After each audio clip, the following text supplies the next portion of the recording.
দর্শক, বান্দরবানে ভারী বর্ষণে পাহাড় ধসে বান্দরবান রুমার সড়কে যান চলাচল বন্ধ হয়ে গেছে। সেখান থেকে যোগ দিচ্ছেন সহকর্মী ক্যামুই অং মারমা।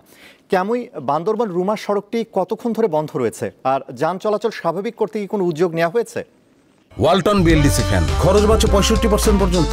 ওয়ালটন বিএলডিসি ফ্যান ছড়ায় স্বস্তির সবুজ হাওয়া।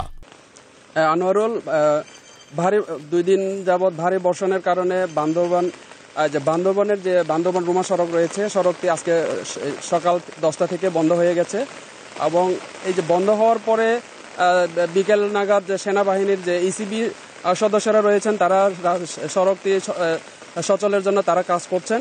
এবং এই যে ভারী বৃষ্টিপাতের কারণে সাঙ্গু এবং মাতামহুরী নদীর পানি বাড়তে শুরু করেছে। এবং স্থানীয়রা বলছেন যে এইভাবে যদি ভারী বৃষ্টিপাত অব্যাহত থাকে তাহলে অনেক নিম্নাঞ্চল প্লাবিত হবে, এবং যে পাহাড়ের পাদদেশে যে অনেক ঝুঁকিপূর্ণভাবে যারা বসবাস করছেন তাদেরও যে পাহাড় ধসের একটা আশঙ্কা করা হচ্ছে।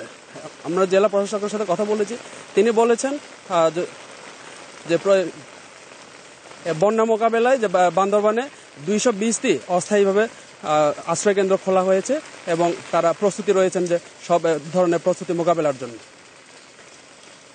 আনোয়ারুল, ক্যামুই, আপনাকে ধন্যবাদ। দর্শক, বান্দরবান থেকে জানাচ্ছিলেন সহকর্মী ক্যামুই অং মারমা।